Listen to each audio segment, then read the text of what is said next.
Who's first? Mr. Goyne. Hello, David Goyne. Look, there are 4 great presentations tonight, all very interesting and very informative. But my question is to Roger Lee. You said that, unlike the common story that was Lloyd George that held back the reinforcements, it was actually the Chief of General Staff. Was that Willie Robertson, who I find that hard to believe of, or was it Henry Wilson, who I would find it more likely and probably following Lloyd George's orders in that case? Yeah, it's a good question. And you're right, it was mainly Henry Wilson, and it was also the Army Council. They were worried about the strengths in some of the other theatres, if you put it that way. They were also concerned about, I mean, don't forget, Lloyd George was a fairly ferocious Prime Minister. I suspect Henry Wilson was playing games, as he usually did with Lloyd George. I don't want to exonerate Lloyd George from participation in this decision either. He certainly was in there muddying the waters, but in the past it was fashionable for people in uniform to bash him solely, and I think there are a few other people in the circle that need to take some blame for it. But we were talking about, they had 387,000 replacements and reinforcements in Britain, and they sent 118,000. So when you're looking at the loss rates that you're talking about in Passchendaele, that's a significant replenishment to frontline troops, frontline formations. So it's a significant impact, that decision.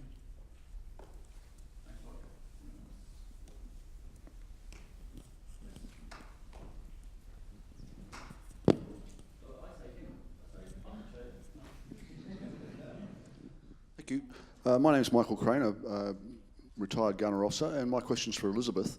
And on the 75mm gun, I'm just wondering, what was it about the gun that made it so important and so ubiquitous? I think you mentioned that it was easy to move, could be moved quickly. I seem to remember dimly and darkly from my equipment principles lessons on my young officers course that maybe there was something revolutionary about the recoil system as well. But perhaps maybe I missed it in what you were saying, but if you could explain, that'd be great. Thank you. Yes, it's the recoil system, which is the famous thing about the 75. It was a hydraulic recoil, which meant that the recoil was hardly there at all, which meant that you could fire again very quickly. You didn't need to relay it. So that was the most important. And the French kept this, the secret of manufacturing this. They kept it very tightly. They didn't want anybody else to repeat the advantage that it gave them. It's interesting that there was a lot of discussion about getting the Americans, once they'd come into the war, to build 75s in the States. And in fact, eventually the French agreed that they would send over the drawings, but of course they were all metric. So it proved extremely difficult to build them. Thanks. Tim McKenna. My question's for Will, and I might have got this wrong. You mentioned 15th Brigade's of interest to me. My grandfather fought in that battle in that brigade. Did you mention that horse artillery were put under direct command of the brigade? And if that's true, could you answer that? But I have just one other quick question for Elizabeth too. The question about tanks belonging to the artillery, was that right with the French? Maybe at some stage you could just give me a quick answer on that too. Yes, the French called tanks, and they hated the word tank. Their tanks are artillerie spéciale, so it's special artillery, and it comes under the heading of artillery, and therefore that's why it's always included in any discussion of French artillery. I didn't want to start on the topic because it's a huge topic by itself, so I didn't want to say any more than I did. But the French tank was developed at the same time as the British, completely unknown to each other. They didn't realise the British were experimenting with tanks, and the French were doing it at the same time. It was only just before the Battle of the Somme that Etienne, the French general, who was called the father of tanks, discovered that the British were doing something similar. And their heavy tanks were pretty useless, actually. But it's the Renault FT, which is the great thing, and was used right up to the Second World War, I believe. Thanks. And so to your question about the 16th Brigade Horse Artillery, they were very early on the 24th put under command of 15th Brigade, who then allotted it to the 57th Battalion, who the forward, the closest unit to the action. And then, as Elliot was trying, the brigade commander was trying to develop a plan and get his counterattack and actioned and signed off on. They sort of manoeuvred closer down to Villers-Bretonneux, and they were there ready to be used if necessary. And then once the orders for the counterattack came through in the afternoon, the 16th Brigade was the only artillery unit that actually had a direct task, which was to be responsive to the direction of Commander 15th Brigade. Unfortunately, and I dug around to actually find out what they did and whether there were any requests for support during the battle from 10 p.m. onwards. Unfortunately, I wasn't able to find anything. It doesn't necessarily suggest that there weren't any requests made for them. It's buried and lost in the mists of time. I'm imagining that their own war diary might shed more light onto it, but I didn't have access to it in preparing this talk. Unfortunately, it would be something interesting to look at because, as I said, they were the only artillery unit given a specific task beyond just providing a protective barrage. Tim, if I can just add something. This is not unusual. In, say, the Battle of Menin Road, which, bit of a plug here, my book on Menin Road's coming out in the campaign series soon, I hope. They had a whole raft of batteries allocated to brigades. They broke their artillery up into three groups in Menin Road. There was the counter battery and the long range stuff, then there was the organic stuff, which is firing the barrage directly in front. And then a whole bunch of separate batteries were broken off and given to each of the brigades in the assaulting brigades. And they had direct communications with them. And they had first call on them. If they weren't being used, they were adding to the barrage, but they were used directly in support, and they practiced this. So this is not unusual. So Pompey Elliott would be quite comfortable being given 1, 2, or even 4 batteries, given whatever his task was. So by 1918, this is doctrine. Thank you. There's a naval officer in the middle who wants to say something. If you do want to contribute, stick your hand up so I can point at you. It's not like an auction where you raise an eyebrow. I just don't see it. G'day, this question's for Darryl, sir. Paul Connor, Navy Lieutenant out at Training Authority Maritime Warfare from HMAS Watson in Sydney. My question to you, Darryl, is, having recently retired from the Army and noting the growing investment in the cyber and space warfare domains, how do you see the role of artillery adopting to the future battle space? Sir. That's a good one, mate. It is. Look, I think artillery is always going to be there and to provide that key support because we can fire in no matter what weather. And it's a stable, well-trained environment. To put it into the cyber warfare area, I think it is vulnerable in regards to our over-dependence on technology. But if we can still fire good effective fire using manual systems when it's needed most, we'll win on that space. I thought Darryl's answer would be not my problem. But I think Bob will agree with me. You know? No? Yes, at the back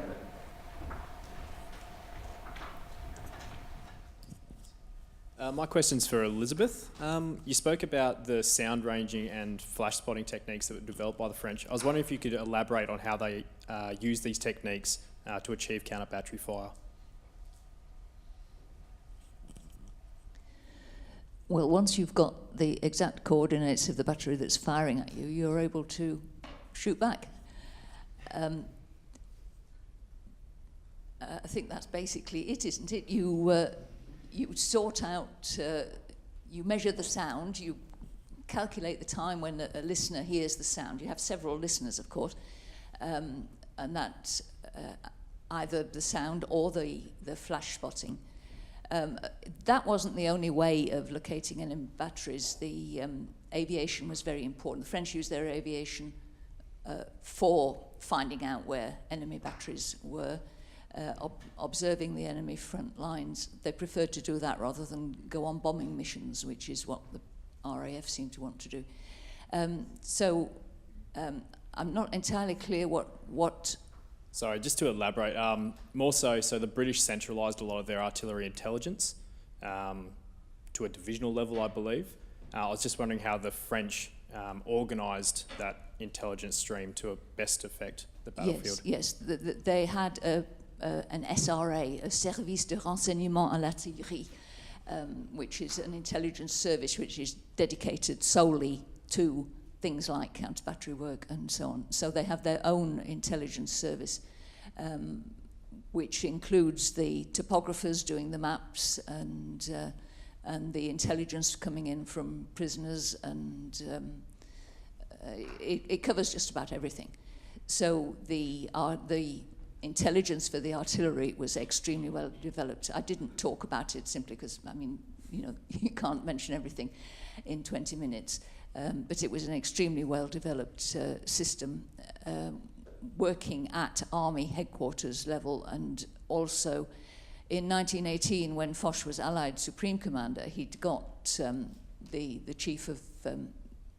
he was more involved with aerial intelligence, but he had him at his headquarters.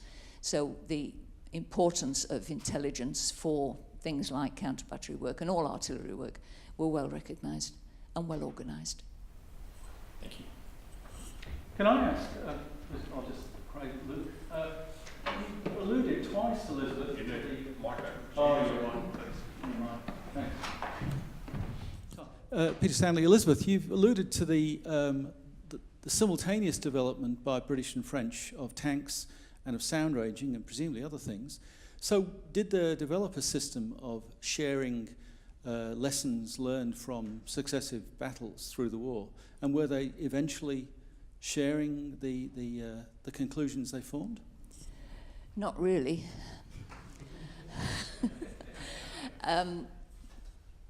There was a big problem that systems were not the same. I mean, the British talk about 18-pounders and the French talk about their 75mm guns, so it's a bit difficult. There's a lot of national pride and prejudice comes into this.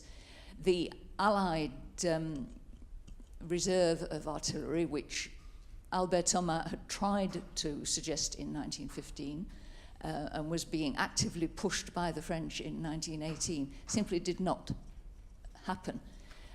By the end, in the counteroffensives in the last 112 days to victory, I'm not going to say 100, in the last 112 days to victory, the troops were very much intermingled, so what tended to happen was that artillery batteries were left in position with their the servers who belong to the battery. So you'd get French batteries with British troops and so on, and vice versa. So no, the cooperation is pretty abysmal.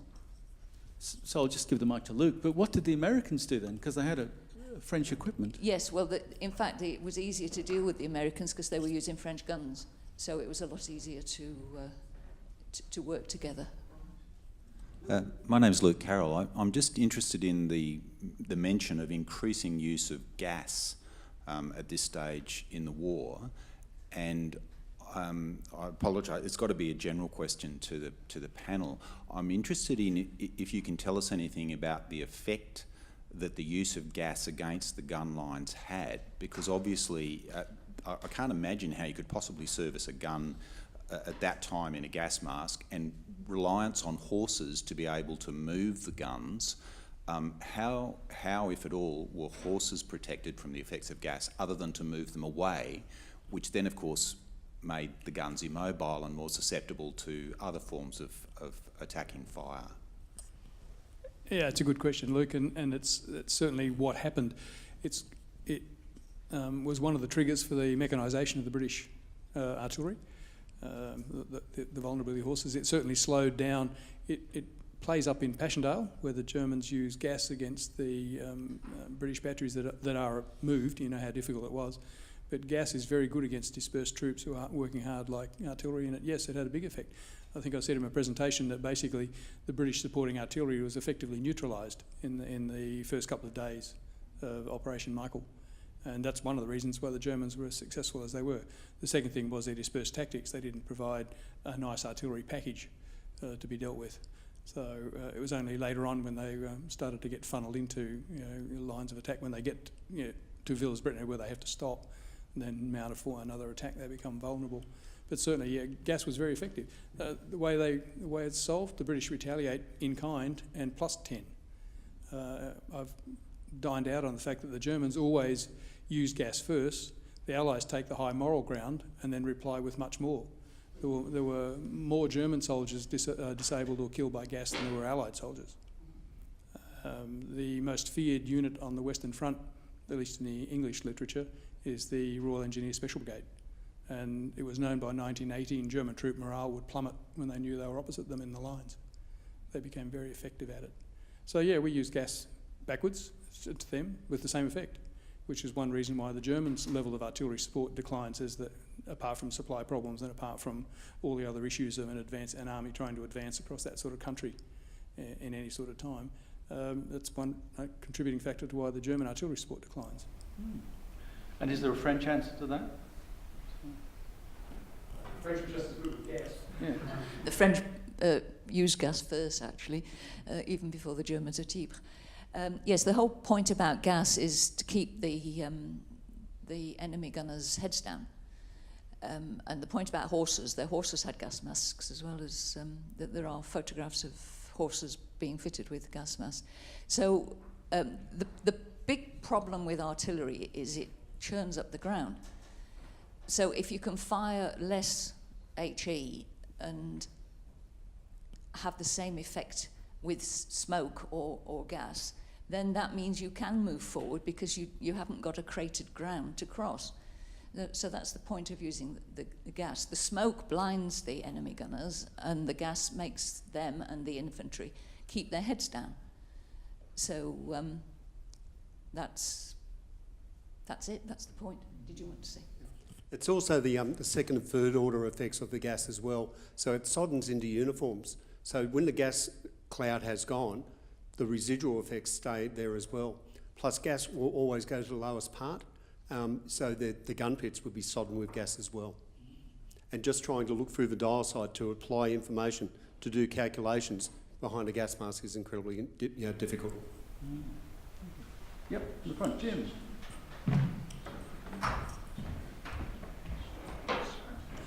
My name's Jim Catchell. I have a question for Darryl. I believe the Red Baron was actually buried 3 times, although we only see in your photos the first burial. That's right. He was then moved post-war from one cemetery to another. When he was then buried in Berlin, the Berlin Wall went right through his grave, so he was moved again, and now he's in a family plot. But somewhere along the line, part of his skeletal remains have gone missing. That's his head. So he's now in a family plot, but he has been moved a number of times. Yep. No Bossman.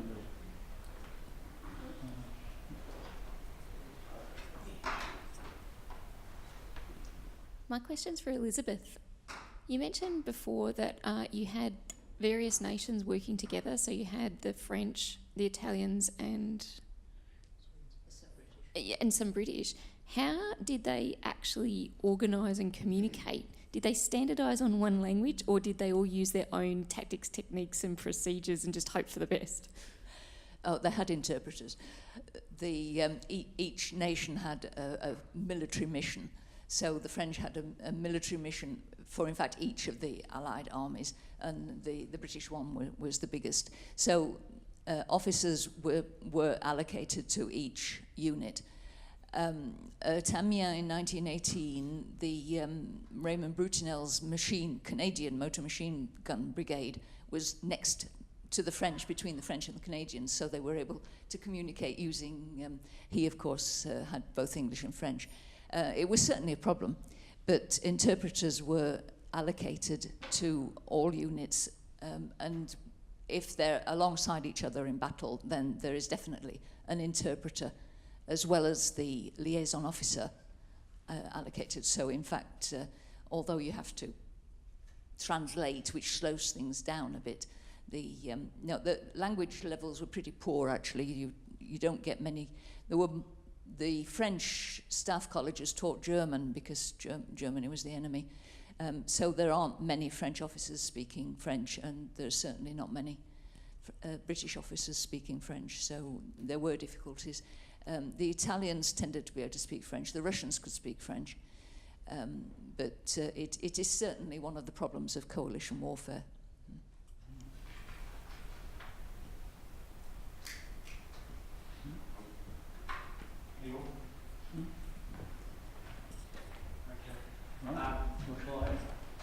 I'll introduce Nick, who's going to wind the session up. That's probably the least appropriate phrase to have on the screen, isn't it? Everything's broken. Clearly in 1918 everything wasn't broken, and our speakers tonight have demonstrated the way in which the Allies cooperated and in fact, as Elizabeth points out, won the war in 112 days. But Nick, you representing the Royal Australian Historical Company, you should come and finish the session.